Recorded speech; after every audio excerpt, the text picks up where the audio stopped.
And that's just really more of an educational process. That's not capital intensive. There's no excuse for not being able to do that.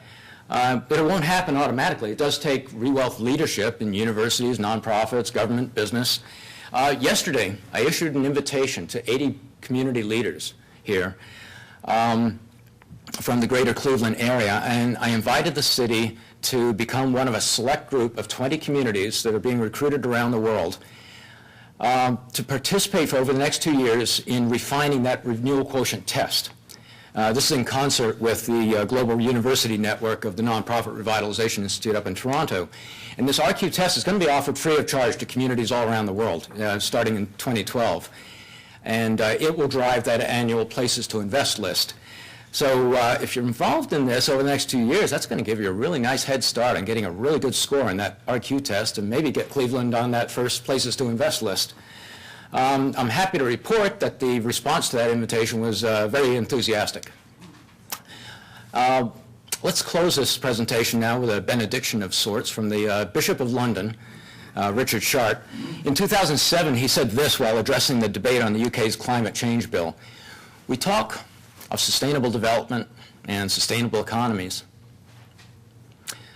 but it's time to move on to restorative development and restorative economies. I couldn't have said it any better than that.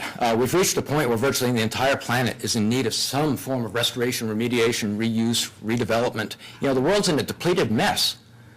Who wants to sustain this? You know, for instance, if you were to ask me, hey, Storm, how's your marriage? And I would say, it's sustainable. How many of you are going to envy my wife? You know, but if I were to reply, oh man, it's revitalizing. Maria restores me on a daily basis. Yeah, it's a different prospect, isn't it? Different effect. So the days of thinking it's sufficient to merely reduce the amount of damage we do, those are past, long since past. Teddy Roosevelt wanted a restoration economy a century ago, but better late than never. So Cleveland, let's revitalize the world together. Thank you.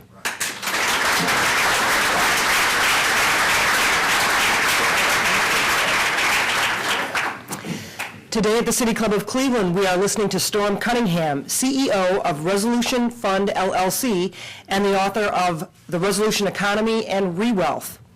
We will return to our speaker in a minute for our traditional City Club question and answer period. We encourage you to formulate your questions for our speaker now and remind you that your questions should be brief and to the point. We welcome all of you here and those listening to WCPN 90.3 FM, WCLV, WTAM, and one of the many radio stations across the country. Radio broadcasts of the City Club are made possible through the generous support of Case Western Reserve University. Our television broadcast partners are WVIZ, PBS, IdeaStream, and Time Warner Cable. Television broadcasts are supported by National City, now a part of PNC, and Cleveland State University. Closed captioning is supported by Nordstrom Corporation. Our live webcasts are supported by the University of Akron. Today we are pleased to welcome guests at a table hosted by Baker Hostetler. Thank you for joining us today. Now we would like to return to our speaker for our question and answer period. We welcome questions from everyone, including guests. Holding the microphones today are City Club Education Outreach Coordinator, Deborah Agasti, and PR and Programs Manager, Carrie Miller. Now, the first question, please. Yes. Ms. Cunningham, I'm sorry to diverge a little bit from the main gist of your speech, but you did say that the economy in this country is in a bad state, and which would affect various parts of everything. Don't you think that, since the stock market has been going up in recent months, and my observations are that 6 months after that, the economy recovers too. But don't you think that to help that, and to help all the other things that we're trying to do in this country, including the revitalization, that the hospitalization bill that President Obama is furthering will help not only the economy, such as the auto industry, which was under a great burden by not having from the same things that the other nations did. Don't you think that that will, and if he needs help twisting a few arms, I'd be glad to help. Don't you think that that would help the economy and revitalization? Absolutely.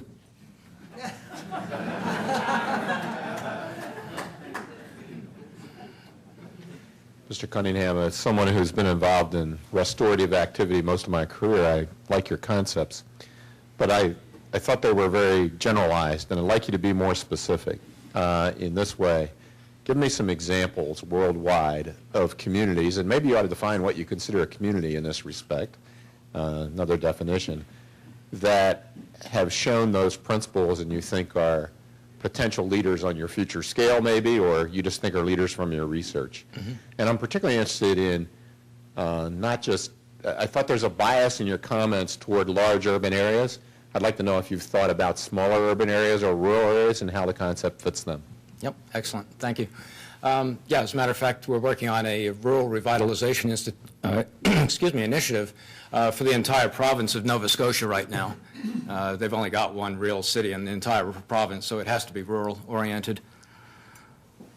And we're starting in the highly distressed fishing village of Lockport, which has a total, I believe, of 648 people.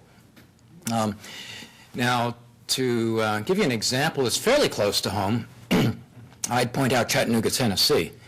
In the early 70s, Chattanooga was embarrassed on national TV by Walter Cronkite, who reported that the federal government had just named Chattanooga the, filthiest city in the United States.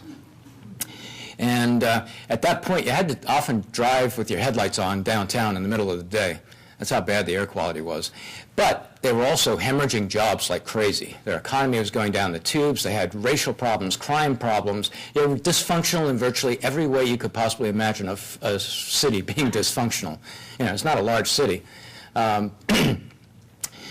They put together, over the last 3 decades, they actually invented the renewal engine model that I was talking about. They were the earliest example of it that I could find. That was invented in the mid-'80s. And they are now visited by people from all over the world, Vietnam, Japan. You know, people come to this town that was a rebirth. Now, you can walk down the main street of Chattanooga and think, well, this isn't the most revitalized place I've ever been. But compared to where they came from, the place has been doing beautifully now ever since the 80s. And right now, as we speak, they're breaking ground on a $1 billion Volkswagen plant that's been put on a waterfront brownfield that was cleaned up. So it wasn't just a flash in the pan. They're still going strong. And they used virtually every one of those 7 factors. In fact, they did. Every one of those 7 factors was at work in Chattanooga.